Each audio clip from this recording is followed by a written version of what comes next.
about a war, and I think it's about one that's coming. So, but I'll tell you for sure after it happens. Okay, so we are in the book of Genesis today. The book of Genesis, chapter 10, verses 1 through 32. That's a tall assignment. I'm just saying that right now. Okay. And the reason is it's what is traditionally called the Table of Nations. And the Table of Nations is, there's 70 nations that are mentioned in Genesis chapter 10 who are descendants of Noah's kids as they now go forth and repopulate the earth.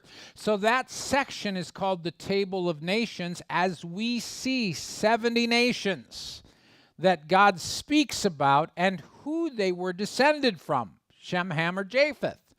And by the way, some of it shows up in groups of 7, because this is like 7s to these guys. I want to show you a complete picture of the generations. Don't assume, especially when it's not giving dates to the genealogies, and this section doesn't, not like chapter 5. Don't assume that they're not skipping some kids and some generations or whatever. We just don't know. Because the key points are being brought out. So as we are looking at this, the theme I have for today is the nations begin to develop. Now, who knows what the nations, how they developed before this, because they, but they were all wiped out in the flood. So, by the way, did y'all see that they discovered water deep in the earth, deeper than they ever thought it was? The floods of the deep, or the fountains of the deep, and they said how this would have, if it had been released on the earth, it would have been probably killed most life instantly because of it coming out and the pressure and everything that it did. So very interesting that just came out right now in the news, that they've been making discoveries of what now they're calling the fountains of the deep. Very interesting. So we are talking about the nations beginning to develop, and so that's Genesis chapter 10. I'm going to do something that's very risky. I'm going to read all 32 verses. So pay attention. If I see anybody nodding off, I'm not going to preach them all, but we owe the Lord, who went out of his way to write these verses, for us to be able to at least hear them. I'm not going to preach them all because there's really not a lot to say about some of them. Sometimes we don't even know who they're talking about. I mean, there's just, I don't know, there's a nation there, but I have no idea who they were because names have changed. And so circumstances have changed. We've lost stuff in history. So first of all, I want to do, this was interesting. I just came across this picture as I was looking up. I was looking for the maps that are available for the Table of Nations, and this was one that I came across, and I thought, this is fascinating because I've not seen it ever done like this. You want to know how big an area we're talking about as we talk about that section of the world? That really puts it into perspective, doesn't it? This isn't, look at the size of Texas, goes all the way past Babylon over into Persia. This is a snug little area. If you've never seen it quite like this with Texas superimposed over the top of it, that is very interesting to me. So, but that's the only reason I put that up there right now. That's the area of the world we're talking about. So I'm going to read. You guys pay attention. I'm not going to say keep up, because you can think a lot faster than I can read. This is the book of the histories of the sons of Noah, Shem, Ham, and Japheth, and their descendants, when sons were born to them after the cataclysm. Gomer, Magog, Madai, Javan, Tubal, Meshach, and Tiras were the sons of Japheth. Ashkenaz, Riphtah, and Togarmah were the sons of Gomer. Don't anybody name your child Togarmah.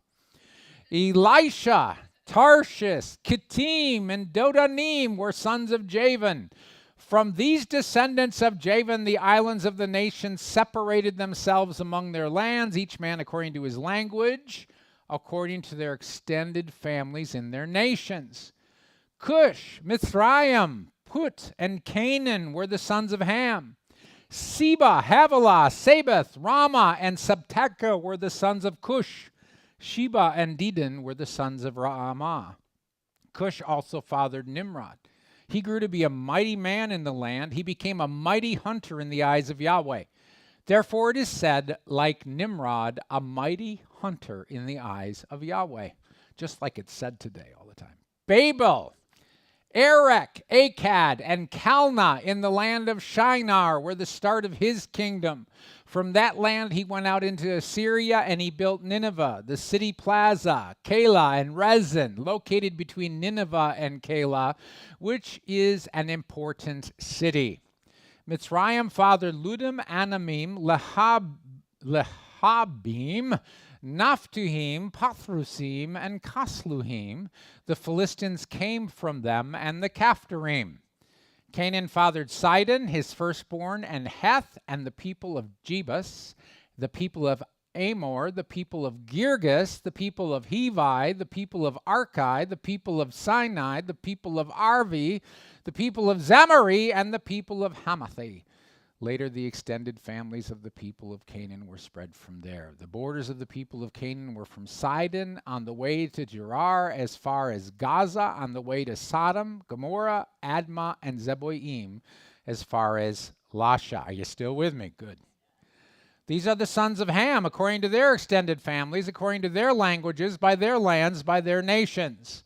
Sons were also born to Shem, who was the father of all the sons of Eber. That may mean Hebrew. That might be where the word Hebrew came from. And his older brother was Japheth. Elam, Asher, Arpachshad, Lud, and Aram were the sons of Shem. Uz, Hol, Jether, and Mash were the sons of Aram. Arpachshad fathered Shelah, and Shelah fathered Eber. 2 sons were born to Eber. The name of the first was Peleg, because in his days the people of the earth were separated. The name of his brother was Joktan. Joktan fathered Almodad, Shelef, Hazarmaveth, Jerah, Hadaram, Uzal, Dikla, Obal, Abimael, Sheba, Ophir, Havilah, and Jobab. You guys try saying these names. These were all the sons of Joktan. Their dwelling place was from Mesha on the way to Sephar, a mountain to the east. These are the sons of Shem according to their extended families, according to their languages, by their lands, by their nations. These are the extended families of the sons of Noah according to their histories, by their nations. From these families, the nations separated themselves on earth after the cataclysm. By the way, chapter 11 is then going to be about the Tower of Babel, and the language is changing and all of that. So we're going to see how the world was even further divided and why it divided like this, because the language has changed and people just could no longer communicate with one another in a way that they had previously been able to do so. So, besides just having a whole ton of, by the way, some of the pronunciations which I do, I'm just depending on the Hebrew to be able to say it, even get close, okay?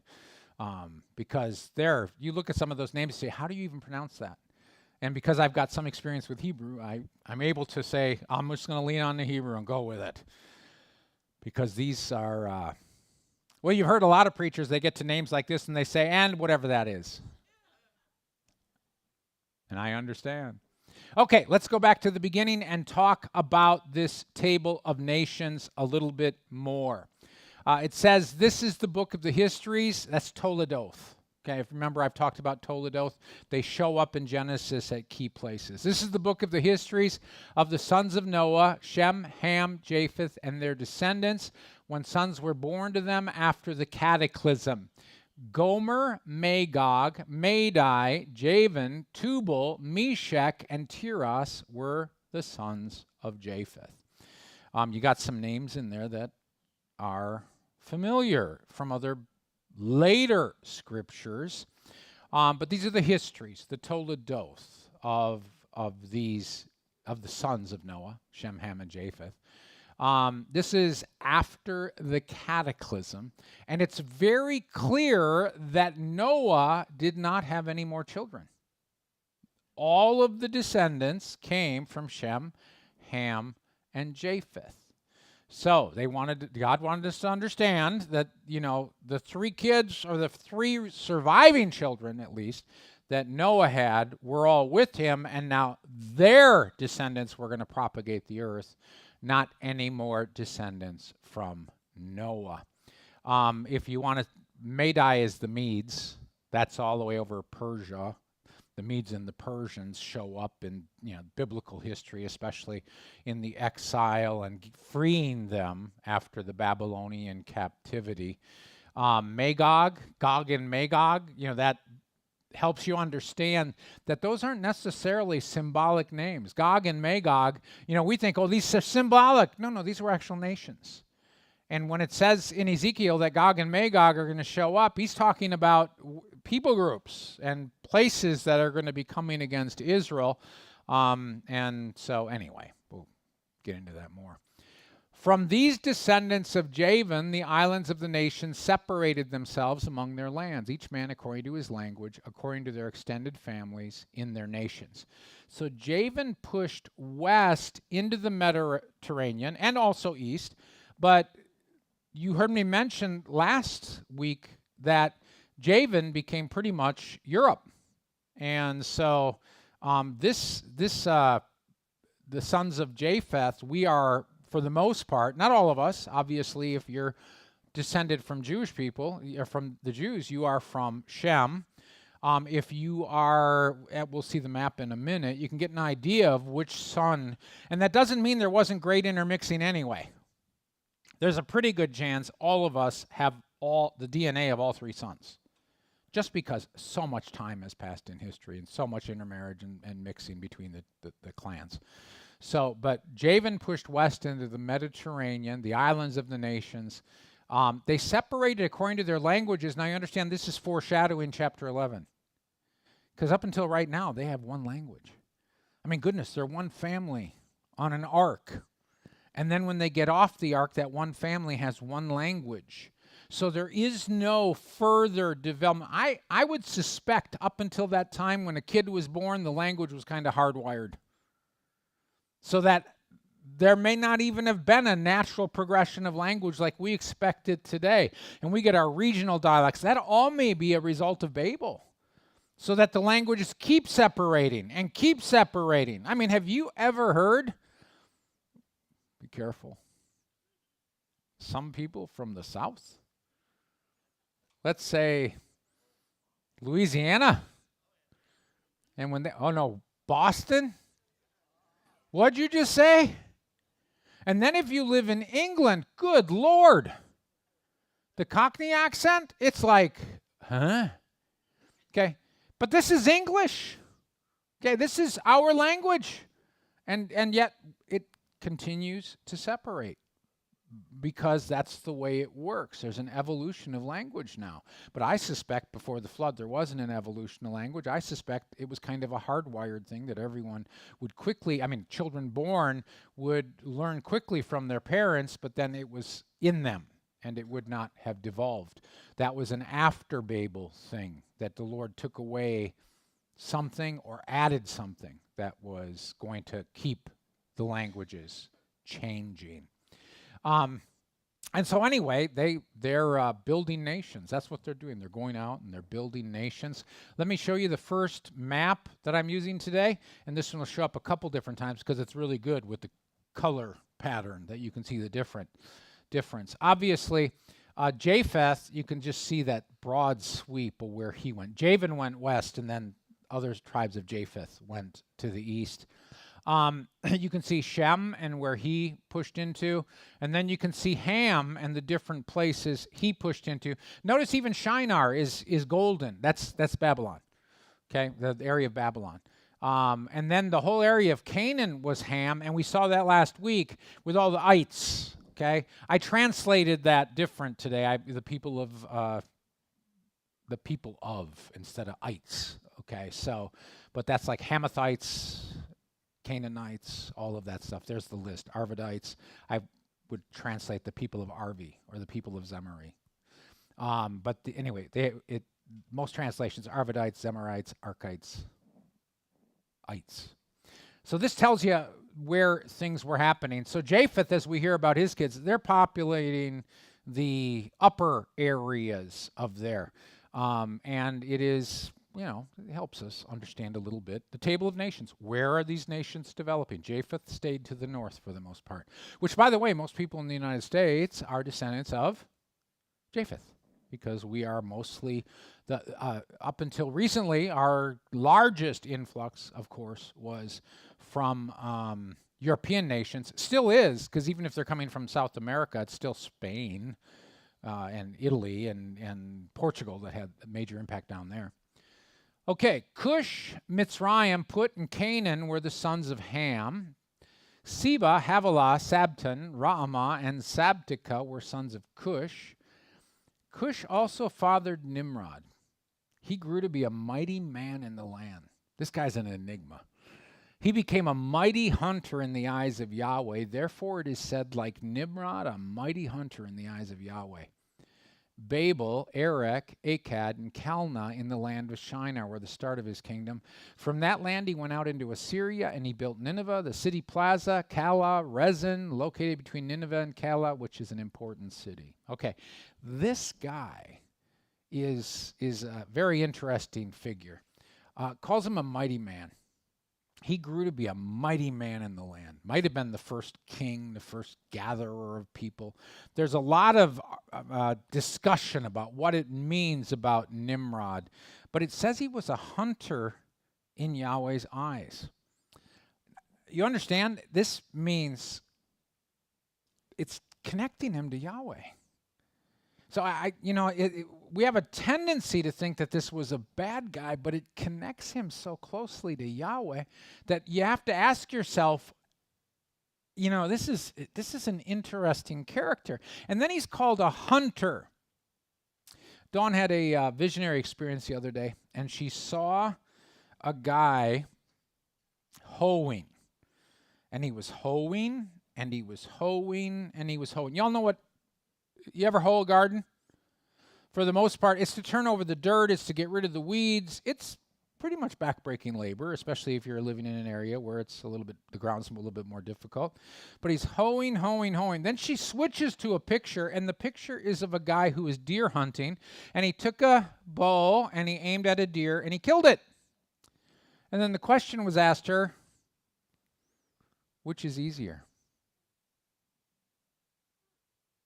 And the answer, of course, is if you're hoeing, you have to hoe a lot in order to feed a whole bunch of people. But with that one arrow, you've got a whole bunch of food for a whole bunch of people. And remember, I've spoken about the fact that the big change after the flood, the blessing for people, is that God now said you can eat animals, and he changed our bodies to be able to process animals, and that was now a shortcut to calories, which was a blessing prophesied by Lamech, Noah's father, that he would release or be released into the world at the time of Noah. And so now this guy, Nimrod, is called a mighty hunter before the Lord. And here's the thing, if you can feed the people, you can gather them to yourself. If you can't feed them, they're not coming. So he's called a mighty hunter, and then it starts talking about his kingdom, which means he was one who began to develop kingdoms, and it was based upon his ability to provide food. Because that's a basic, isn't it? I mean, if you can't provide food for your people, or I think I'm going to start a kingdom in Antarctica. You better really enjoy fish, and you're not getting greens. That's not happening. So, I mean, it's just not a place. No one's ever built a kingdom there, at least not in our era that we're living in, where it is a frozen wasteland. Maybe before the flood, but who knows? He started many cities in the area of Assyria, and it talks about all of those Assyrian kingdoms that he developed. Babel, Erech, Akkad, okay, in the land of Shinar. So Babel, Babylon. This guy has 5 verses on him. One guy, 5 verses. How important do you think he was? That's huge. Some huge characters before this, and that would have had major impact, had far less than 5 verses. As we move on, Melchizedek has more than 5 verses, but he was like a major character who the Messiah is patterned after. And this guy shows up with 5 verses, and I think we're going to be very surprised when we find out one day exactly what this man did, because he certainly has had an impact. Now, if you look at Micah 5:6, these leaders will shepherd the land of Assyria with the sword, the land of Nimrod at its border. So he will provide deliverance from the Assyrian when they come to our land and trample on our territory. So it's just a prophecy from Micah, but it refers to Assyria as the land of Nimrod. Okay? Still, years and years and years later, everyone who knew who Nimrod was. And then in Revelation, at the very end, it says, a name was written on her forehead, the harlot. Mystery, Babylon the Great. Babel was the place, Babylon, where the languages were divided. And so now you've got this mother of prostitutes and all the detestable things of the earth. She's called Babylon. And so that city eventually became so corrupt, and it became a center of sorcery and everything else, that it's used as kind of the archetype of the evil in the world. And in the book of Revelation, that's the place that is judged. So, okay, in Genesis 10:15-19, Canaan fathered Sidon, his firstborn, and Heth, and the people of Jebus, the people of Amor, the people of Girgas, the people of Hevi, the people of, you can say Archi or Archi, it's up to you. The people of Archi, the people of Sinai, the people of Arvi, the people of Zemari, the people of Hamathi. Later, the extended families of the people of Canaan were spread from there. The borders of the people of Canaan were from Sidon on the way to Gerar as far as Gaza on the way to Sodom, Gomorrah, Admah, and Zeboim, and as far as Lasha. A lot of those last names, that's, we know Abraham's history and Lot's history, that those cities played a part in that. So this becomes the peoples in Canaan. I talked last week about the fact that Moses was trying to communicate to the Israelites, these are the people who you will be driving out of the land or making subservient. And we talked about the curse that came on Canaan. So now these are the peoples that come from Canaan, and Moses wants them to know that these are the people that we will be displacing as we go to Canaan. And so he speaks very clearly. The Jebusites, remember, they're the ones who occupied Jerusalem until David drove them out. And then, Joab climbs up the cistern or the well shaft, and he breaks in. The Amorites, they were always people the Israelites had to deal with. Sidon to Gaza is being spoken about all the way down through there. Let's look at the map again. We've got Canaan, and then Sidon's up a little bit further north. But you see all of the descendants of Ham spreading in all those areas that are gold, Shinar. And then in the area of a little further north, you can see some of golden color of where they went. Caphtorim and